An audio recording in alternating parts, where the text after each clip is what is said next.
মা, আজকে কিন্তু আমার বন্ধুদের সঙ্গে পিকনিক আছে। আমি কিন্তু এক্ষুনি বেরোবো, তুমি প্লিজ আমার জামা কাপড়গুলো একটু রেডি করে দাও না গো। পিকনিকে যাবে সে নয় ঠিক আছে, রেডি হচ্ছে সেও নয় ঠিক আছে, কিন্তু তুই স্নান করেছিস আজকে?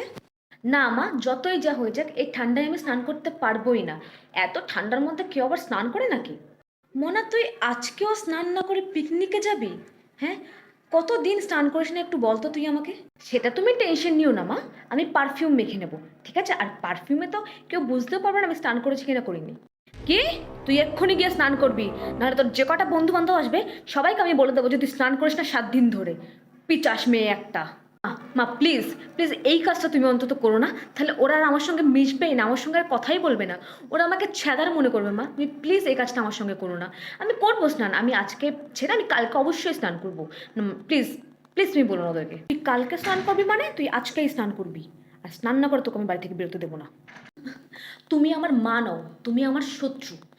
মা না শত্রু সেটা পরে দেখা যাবে, তুই আগে গিয়ে স্নান কর, নাহলে আমি এক্ষুনি সবাইকে বলছি যে তুই 7 দিন ধরে স্নান করিস না। পিচাস। আর যাচ্ছে তো স্নান করতে, আবার ফোন করা করে কি আছে, আমি তো বলছি আমি স্নান করতে যাচ্ছি। শুধু স্নান না, সাবান শ্যাম্পু দিয়ে ভালো করে স্নান করে তারপর বাইরে বেরোবই। আমি কিন্তু স্নান করার পরে বাইরে বেরিয়ে তোর গা শুকবো, আর তাহলে আমি বুঝতে পারবো যে তুই স্নান করেছিস কিনা করিসনি। চুপচাপ গিয়ে সাবান আর শ্যাম্পু দিয়ে স্নান করে যা। এতদিন স্নান করেনি, সাবান শ্যাম্পু দেবে না গায়ে। কি? আবার সাবান শ্যাম্পু দিয়ে স্নান করতে হবে, তাও এই ঠান্ডার মধ্যে? অ্যাটলিস্ট গরম জল করে দাও, আমি খালি গায়ে দুমক গরম জল ঢেলে চলে আসবো। মা, এই সাবান শ্যাম্পু আমি দিতে পারবো না, প্লিজ আমাকে একটু দোহাই করো প্লিজ। মনা, আমার কিন্তু এত প্যাচাল করতে ভালো লাগে না, ঠিক আছে? আমার কিন্তু কাজ আছে। তোকে যেটা বললাম সেটাই কর, গিয়ে ভালো করে সাবান শ্যাম্পু দিয়ে স্নান করা হয়। আর না হলে কী করবো সেটা তুই খুব ভালো করে জানিস। আমার যেন আর বলতে না হয়। আর কোনো গরম জল টরম জল হবে না। 7 দিন ধরে স্নান করিস নি, আবার গরম জলে স্নান করবি? যা। থাক মা, আমি যাবো না পিকনিকে, ঠিক আছে? আমি যাবো না কোথাও, আমি বাড়ির মধ্যে বসে থাকবো, তাও স্নান না করি, ঠিক আছে? এবার তুমি যা ইচ্ছা তাই করো। স্নান আমি করবো না, আর সাবান শ্যাম্পু তো আমি দেবই না।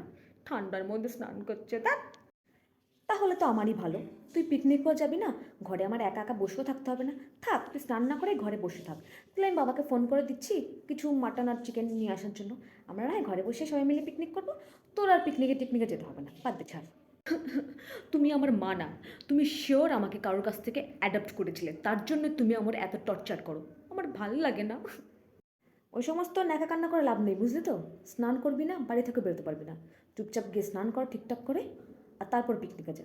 আর যদি স্নান করতে না হয় তাহলে বাড়িতে বসে থাক, আমার সঙ্গে পিকনিক কর। স্নান করবে না, গায়ে গন্ধ নিয়ে বাইরে যাবি তুই? হ্যাঁ, এই পুরো শীতকালে তো 3 থেকে 4টে খালি তোর পারফিউমের বোতল লাগে। হ্যাঁ, পয়সা কি কি বলে গাবচাল দিয়ে আসে? স্নান করবি না, ওকে পারফিউমের বোতল কিনে দাও।